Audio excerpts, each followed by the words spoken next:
स्वागत है दोस्तों आपका हमारे चैनल पे। मेरा नाम है अमन दायल और आज ये जो ऑडियो रिकॉर्ड हो रही है ये हो रही है ग्रीन एरो के लेटेस्ट माइक S9 से, जिसको हमने मंगवाया है अमेज़ोन से। और अगर पूरा वीडियो देखने के बाद लगे आपको कि भैया ये आपके काम की चीज़ है, तो डिस्क्रिप्शन में दिए हुए लिंक से आप पूरे इंडिया में कहीं भी डिलीवरी बड़े आराम से ले पाएंगे। दोस्तों बॉक्स को ओपन किया जाए उससे पहले एक चीज़ और बताना चाहता हूँ कि ये जो वॉइस ओवर हो रहा है वो भी इसी माइक से ही हो रहा है, ताकि आप ऑडियो की क्वालिटी को ज़्यादा बेटर जज कर पाएँ। ग्रीनरो के एग्जिस्टिंग बहुत सारे माइक्स मैंने अपने चैनल पे अनबॉक्स किए हैं, उनके भी लिंक्स मैंने डिस्क्रिप्शन में डाल दिए हैं। अगर आप चाहो तो उनको भी देख सकते हो, अगर इस माइक के अलावा अगर आपको कोई दूसरे ऑप्शन देखने हैं तो। इस माइक की सबसे अच्छी चीज़ मेरे को लगी कि भैया एक तो ये ईज़ी टू यूज़ है। कैसे ईज़ी टू यूज़ है वो भी आगे मैं आपको वीडियो में दिखाऊँगा। बाकी पिक्चर से क्लियर है कि प्लग इन प्ले वाला काम जो है इसमें हो सकता है कि बॉक्स नहीं है, एग्जिस्टिंग जैसे बॉक्स होते थे वैसा कुछ नहीं है। बैक साइड में यहाँ पे इन्फॉर्मेशन दी है कि 1 से 1.5 घंटे का टोटल चार्जिंग टाइम लगता है, क्योंकि इसमें आपको बॉक्स को चार्ज करना होता है।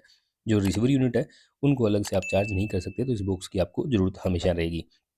और रही बात वारंटी की, तो 1 साल की वारंटी के साथ ये प्रोडक्ट आता है, जिसको आपको रजिस्टर करना पड़ता है। वो जब मैं बॉक्स ओपन करूँगा तब आपको उसका प्रोसेस भी दिखा दूँगा। मैन्युफैक्चरिंग डिटेल वगैरह यहाँ पे क्लियरली मेंशन की गई है।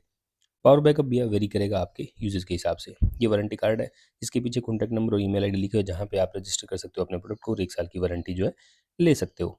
अगर बात करी जाए तो बॉक्स में आपको यूज़र मैनुअल के अलावा मेन यूनिट और साथ में एक टाइप सी चार्जिंग केबल मिल जाती है। बॉक्स को आप अगर ओपन करते हो तो ये सारी चीज़ें आपको देखने को मिलेगी। ये टाइप सी केबल और यूज़र मैनुअल यहाँ पे दिया हुआ है। यूज़र मैनुअल की आपको ज़रूरत नहीं पड़ने वाली है अगर आप ये वीडियो पूरा देख लेते तो।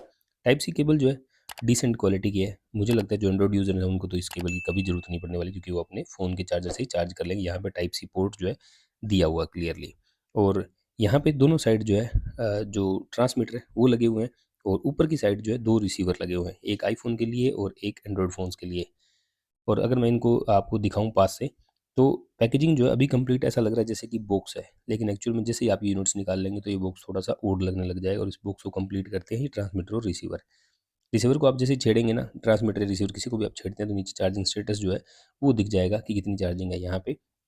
और इसका एक फ़ायदा भी है, एक नुकसान भी है। फ़ायदा ये है कि ईज़िली आप इसको यूज़ कर पाओगे, क्विक एकदम से यूज़ कर पाओगे, कोई बॉक्स जो ओपन करने की ज़रूरत नहीं पड़ती।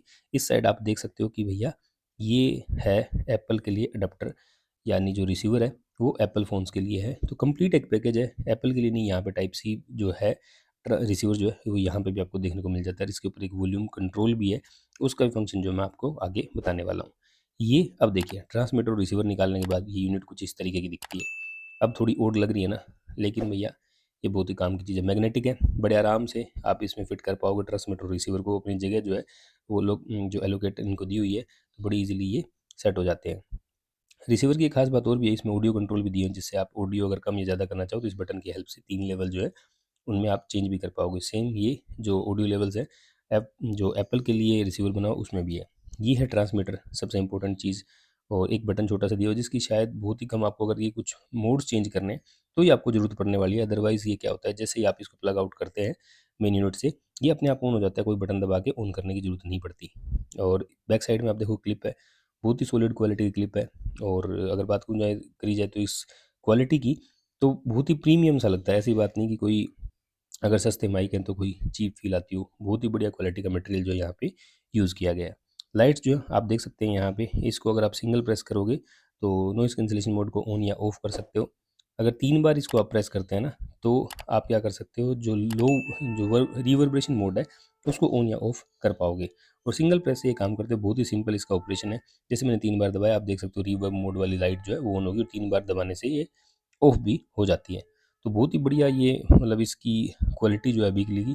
बाकी ऑडियो के जो सैंपल्स होंगे वो वीडियो मैंने आगे ऐड कर दिए हैं, जिसको देख के आप भी डिसाइड कर पाओ कि काम की चीज़ आपके लिए है या नहीं है।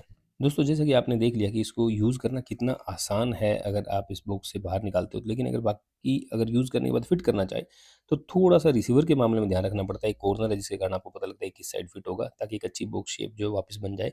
लेकिन ट्रांसमीटर किसी भी साइड बड़े आराम से आप इसको फिट कर पाओगे। मैग्नेटिक होने का फ़ायदा ये है कि बड़ी ईज़िली जो है एक दूसरे को ये कैच कर लेते हैं और फिट भी हो जाते हैं अपनी जगह पे।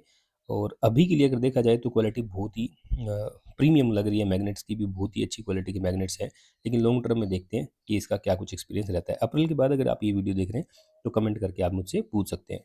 अब होगी बॉक्स की बात, अब बात कर लेते हैं पेयरिंग की। आईफ़ोन, सैमसंग के फ़ोन्स और गूगल के फ़ोन, उनके साथ बड़ी ईज़िली ये पेयर हो जाता है। लेकिन ये जैसे कि आप देख रहे हो यहाँ पे ये वन प्लस है।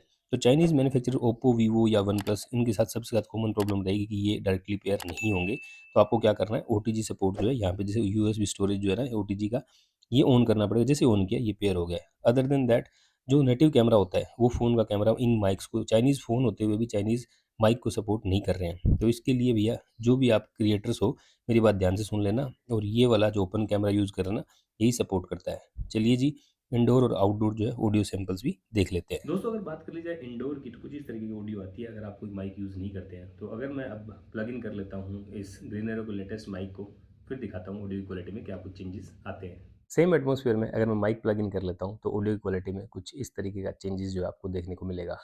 प्लग इन किया है मैंने ग्रीन एरो का S9, और ऑडियो जो है अब आप आई थिंक ज़्यादा बेटर जज कर पाएंगे कि विदाउट माइक ज़्यादा अच्छी थी या विद माइक ज़्यादा अच्छी है। और अगर बात करूँ मैं सेम एटमॉस्फेयर में, अगर मैं विदाउट माइक ऑडियो रिकॉर्ड करता हूँ तो कुछ ऐसा ऑडियो आने वाला है। सेम एटमॉस्फेयर में मैंने माइक को अनप्लग कर दिया है, और ऑडियो क्वालिटी किस तरीके की आ रही है या कितनी साउंड आपको आ रही होगी वो आपके सामने है।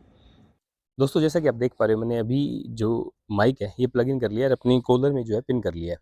अब अगर बात की जाए ऑडियो क्वालिटी, तो आपने देख ली है। इसके अलावा अगर मैं बात करूँ डिस्टेंस की, किस डिस्टेंस तक ये कनेक्टेड रहता है, तो अभी मेरे और फ़ोन के बीच में अराउंड 30 फीट का डिफरेंस है। 30 टू 40 फीट मैं पहुँच गया हूँ, और ये कनेक्टेड, अभी आप देख रहे हो, सीमलेसली कनेक्टेड रहता है। लाइन ऑफ साइट में होनी चाहिए। आप बेसिकली आपको जो भी डिवाइस है जिससे आपने इस माइक को कनेक्ट किया, फॉर एग्जांपल जैसे अभी मैंने फ़ोन से कनेक्ट कर रखा है, तो फ़ोन मेरे को दिखता रहना चाहिए। और 80-90 फीट यानी लगभग 35 फिट, 35 मीटर, 30-35 मीटर तक भी कोई दिक्कत नहीं है। ऑफिशियल अगर बात की जाए तो बॉक्स में मेंशन जो है 30 मीटर मेंशनड है। बट इस माइक को मैंने पहले भी टेस्ट किया है, मोर देन 100 फीट मैंने वीडियोस बनाए हैं, और डिस्टेंस जो है वो कवर किए हैं। कनेक्शन जो है बिल्कुल भी लॉस नहीं होते हैं अगर आप लाइन ऑफ साइट में हो, यानी आपको डिवाइस दिख रहा होता है। अगर बात करी जाए इस माइक की, जिसमें एक डिफरेंट और यूनिक फीचर भी है, वो है वॉल्यूम कंट्रोल का। आज से पहले जितने भी ग्रीनरो के माइक आए थे मोस्टली, जो मैंने अनबॉक्स किए, उसमें क्या था कि ऑडियो के वॉल्यूम लेवल कंट्रोल करने के लिए ट्रांसमीटर पे कोई ऑप्शन नहीं होते थे, लेकिन इसमें 3 ऑप्शन है जिसमें आप 1, 2 और 3 लेवल सेट कर सकते हो।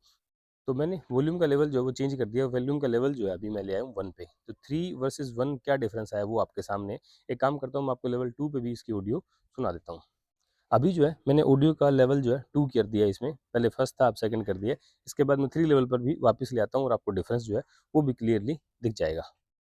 अभी जो है एग्जिस्टिंग जो है हाईएस्ट लेवल जो है वो वापस आ गया है, और सेम हम लेवल 3 पे आ गए हैं वॉल्यूम के मामले में।